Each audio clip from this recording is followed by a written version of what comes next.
The discovery came quietly, almost by accident. During the race, Verstappen had radioed his engineer Gianpiero Lambiase, rear wheels glued mid-corner, but lighter on exit different than Friday. It was an offhand remark at the time, but in hindsight, it was prophetic. The post-race analysis revealed that the new Monza spec floor, when combined with the updated Singapore front wing, was creating a subtle aerodynamic resonance of perfect synchronization of airflow under the car. It was stabilizing pressure distribution, producing what engineers later called a self-balancing ground effect. The RB21 had, in essence, corrected its own turbulence. When Adrian Newey reviewed the findings, the room fell into stunned silence. The combination wasn't designed to do this. It was an accident of geometry, a hidden synergy that even Red Bull's simulations hadn't predicted. For years, Newey had spoken about chasing the sweet spot, a point where aerodynamics and mechanical balance merged into harmony. Now, without intending to, they had found it again. This is the first time since 2023 that the car is truly breathing with the track, Newey whispered. And Max felt it before we even saw it. Verstappen's reaction was classic Max, composed, curious, but laced with quiet pride. When Lambiase explained the discovery during simulator prep for Mexico, Verstappen smiled. "So that's what I felt in Sector 2, he said, leaning back in his seat. "I knew it wasn't just grip, it was the car settling itself." The engineers laughed nervously. He had, once again, sensed what their instruments had missed. His instinct wasn't superstition, it was data translated through feel. For Red Bull's technical team, it was both humbling and awe-inspiring. News of the discovery spread through the factory like wildfire. In the design office, whiteboards filled with new airflow sketches. In the simulator room, technicians adjusted parameters to replicate the newfound phenomenon. The atmosphere was electric. Red Bull had been searching for months to recover the aerodynamic supremacy of the RB19, and now, thanks to an unintentional discovery and a driver with superhuman awareness, they'd found it. One engineer summed it up perfectly: Max doesn't just drive the car. He decodes it. For months, Red Bull had been under quiet pressure.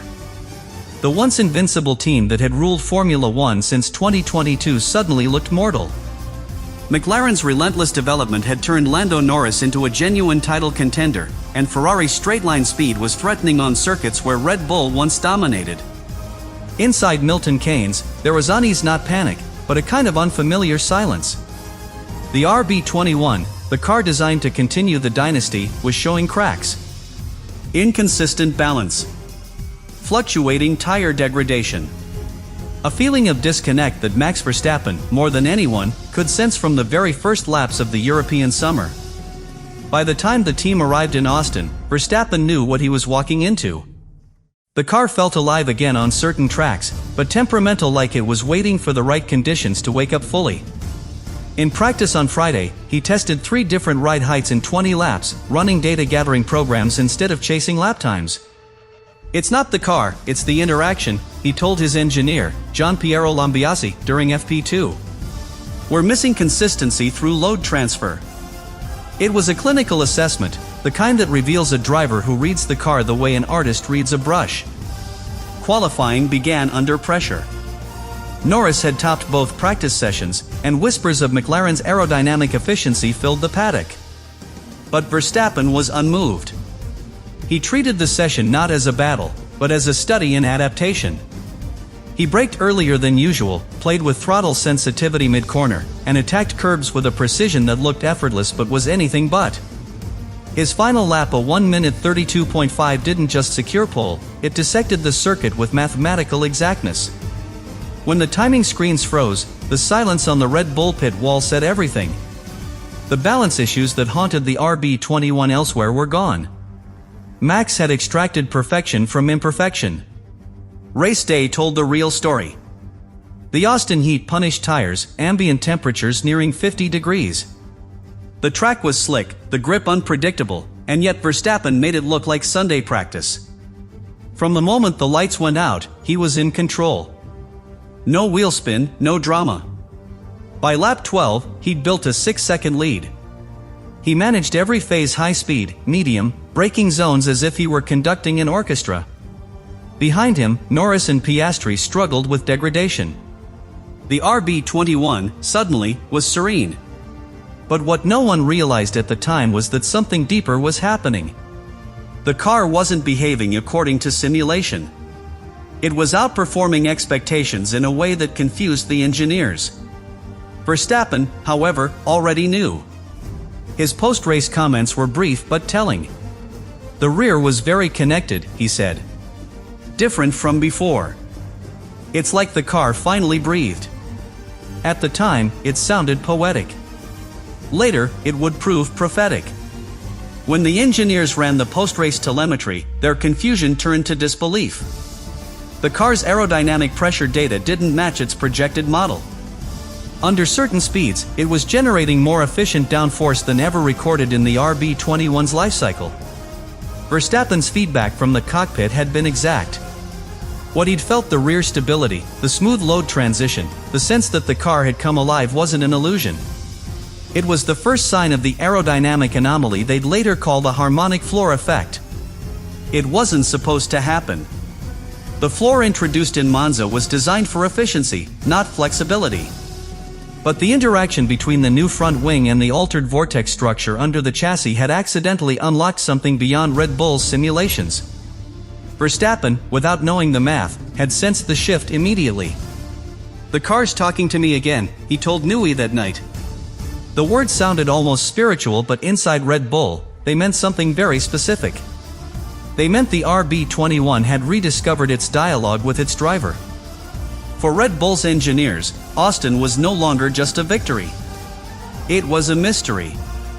They'd been chasing McLaren's development curve for months, searching for millimeters of performance in wind tunnels and CFD models. But now, the answer had revealed itself not in data, but through Verstappen's intuition. "Max felt the balance before we did," one engineer admitted later.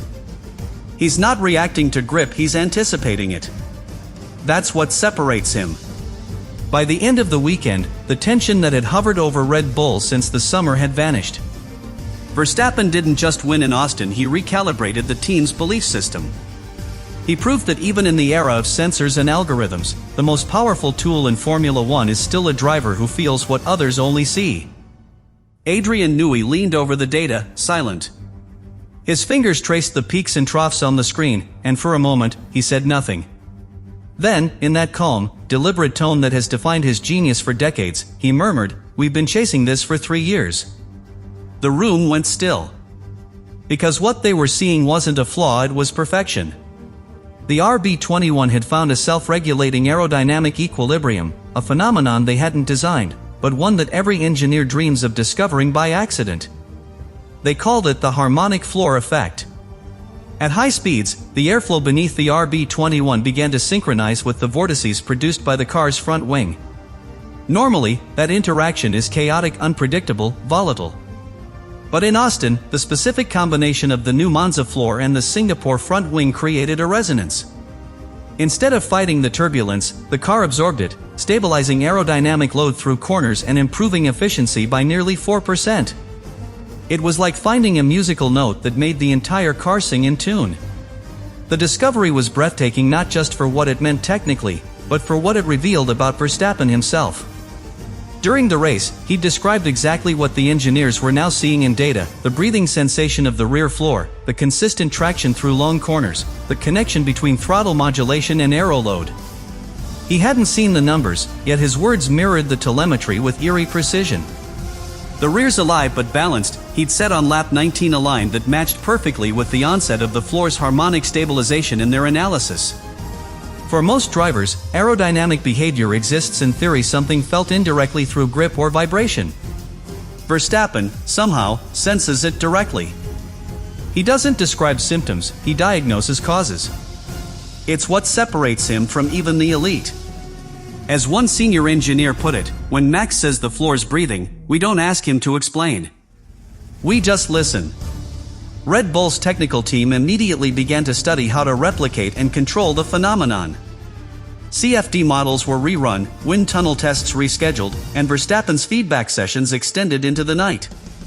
The engineers reinforced specific floor edges with titanium struts to maintain structural consistency, ensuring that the harmonic resonance remained within predictable limits. Verstappen's comments guided every step. "It's about flow recovery," he told them. "Don't stiffen it too much, let it move where it wants to." His understanding of airflow dynamics, developed through years of instinct and repetition, rivaled that of the aerodynamicists sitting beside him. Adrian Newey, known for his legendary attention to detail, reportedly smiled for the first time in weeks. "He's not just driving the car," Newey said quietly. "He's teaching us about it." Coming from the man who has designed 11 championship-winning cars, it was the ultimate compliment. Verstappen had not only rediscovered the car's balance, he had helped Red Bull rediscover its identity. The engineers soon realized that this wasn't a local effect, it was scalable. The harmonic floor's aerodynamic stability would amplify under low-density air, the kind found at high altitudes like Mexico City. In other words, what Verstappen had unlocked in Austin would only get stronger in Mexico. "The data looks unreal," said Pierre Wach, Red Bull's technical director. "If the simulation is right, the car's efficiency gain could double at 2,200 meters. That meant more grip, less drag, and even greater control through the sweeping curves of the Autódromo Hermanos Rodríguez." Red Bull's strategy group moved fast. The factory implemented an updated floor geometry, subtly adjusting curvature around the mid-floor tunnels to maintain resonance consistency. Verstappen spent 2 full days in the simulator fine-tuning rake angles and damping values. "You can feel when it sinks," he said, describing the effect as though he could physically hear the car's airflow aligning with the chassis. His ability to translate complex aerodynamic behavior into relatable sensation once again left the engineers speechless. By the end of the week, Red Bull had not only verified the phenomenon, they'd weaponized it. The RB21 was now operating in a range of stability that no other car on the grid could match. But the real marvel was philosophical.